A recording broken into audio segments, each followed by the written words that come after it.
കുറേ അധികം ഭക്തഗീതങ്ങൾ എഴുതിയിട്ടുള്ള ഒരാളാണ് വീട്ടിലപ്പൻ.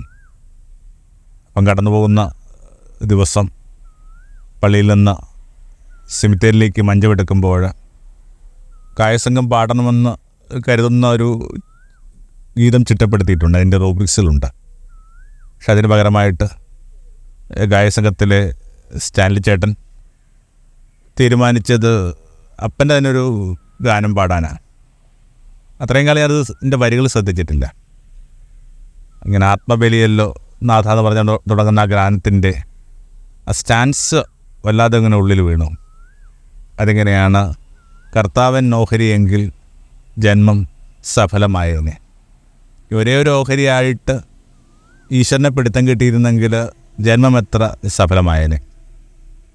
വസ്തുതയിൽ അതിനകത്താണ് അത്രയും നേരം ഇങ്ങനെ പുറത്തേക്ക് വരരുതെന്ന് ഞാൻ കരുതിയ ആ സങ്കടമൊക്കെ അങ്ങോട്ട് കൈവിട്ട് പോകുന്നത്. ഒരേ ഒരു ഓഹരിയായിട്ട് 80 വയസ്സിന് തൊട്ട് കുറച്ചുകൂടി മുമ്പോട്ട് ജീവിച്ച ഒരാൾ തൻ്റെ ഒരേ ഒരു ഓഹരിയായിട്ട് ഈശ്വരനെ തിരിച്ചറിയുമ്പോൾ അത്രയും മറ്റു കാര്യങ്ങളുടെ കെട്ടുപാടുകളില്ലാതെ ജീവിക്കാനായിട്ട് ചെറിയ പ്രായം തൊട്ടേ തീരുമാനിച്ച് എനിക്കാവട്ടെ നിരവധി ഓഹരികളാണ്.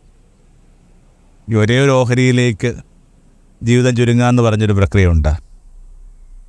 ഇങ്ങനെ പുതിയ പത്തിലൊക്കെ നമ്മൾ വായിച്ച് കേൾക്കുന്ന കണക്കാണ്. ഒരു സ്ത്രീ അവൻ്റെ കാൽപാദങ്ങളിൽ വിലപിടിപ്പുള്ളൊരു പരിമള തൈല ഭരണി ഉടച്ചഭിഷേകം ചെയ്തതായിട്ട് നമ്മൾ വായിച്ച് കേൾക്കുന്നുണ്ട്. വാക്ക് ശ്രദ്ധിക്കുന്ന ഉടച്ചഭിഷേകം ചെയ്യുന്നുള്ള വാക്ക് തന്നെ ഷീ ബ്രോക്ക് ദ ജാർ.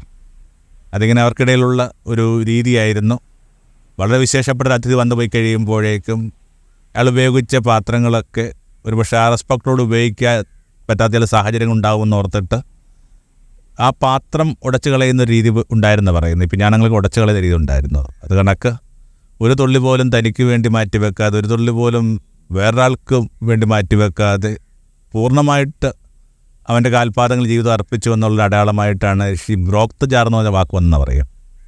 വളരെ കുറച്ച് ഡീറ്റെയിൽസ് മാത്രമാണ് ഈ യോഹന്നാൻ സുവിശേഷത്തിൽ എഴുതി വെക്കാൻ താല്പര്യപ്പെട്ടത്. അയാൾക്ക് ഇങ്ങനെ കാര്യങ്ങൾ അത് ചിത്രം വരക്കുക എന്നുള്ളത് ഒരു താല്പര്യമുള്ള വിഷയമല്ല. അയാൾക്കിങ്ങനെ ആശയങ്ങളോട്ട് പോകുക എന്നുള്ള. എന്നിട്ടും ആ രാത്രിയുടെ ഓർമ്മയിൽ അയാൾ പിന്നീട് എഴുതുന്നുണ്ട്: ഭവനം അപ്പോൾ പരിമളം കൊണ്ട് നിറഞ്ഞു. മനുഷ്യ എവിടെയൊക്കെ ഏതെങ്കിലും ഒരു കാരണത്തിന് വേണ്ടി തങ്ങളെ പൂർണ്ണമായിട്ട് അർപ്പിച്ച് കഴിയുമ്പോൾ ഓർമ്മകളിൽ പോലും അവർക്ക് എന്തൊരു സുഗന്ധമാണ്. സൂർദാസിനെ കുറിച്ച് പറയുന്ന ഒരു കഥ കൂടി പറഞ്ഞ് വെറുതെ ഈ പ്രഭാത വിചാരം അവസാനിപ്പിക്കാവുന്നേ ഉള്ളൂ. സൂർദാസ് അന്ധനായിരുന്നു. അന്ധനായ മനുഷ്യന് പെട്ടെന്നൊരു ദിവസം ഭഗവാന്റെ കാഴ്ച കിട്ടിയ അടുത്ത നിമിഷം ഈ മനുഷ്യൻ കണ്ണുപൂട്ടി. എന്നിട്ട് പറഞ്ഞു: ഭഗവാനെ, ഇവനെ വീണ്ടും അന്ധനാക്കുക. നിന്നെ കണ്ട കണ്ണുകൾ കൊണ്ട് ഞാൻ മറ്റൊന്നും കാണാതിരിക്കട്ടെ. ഞാൻ വിചാരിക്കുന്നു ആ നിന്നെ കണ്ട ആ കണ്ണുകൾ കൊണ്ട് എല്ലാത്തിനെയും കാണാൻ തുടങ്ങുമ്പോൾ എല്ലാത്തിൻ്റെയും പിന്നിൽ എന്തൊരു സൗന്ദര്യമാണ്, എന്തൊരു പ്രകാശമാണ്. Thank you.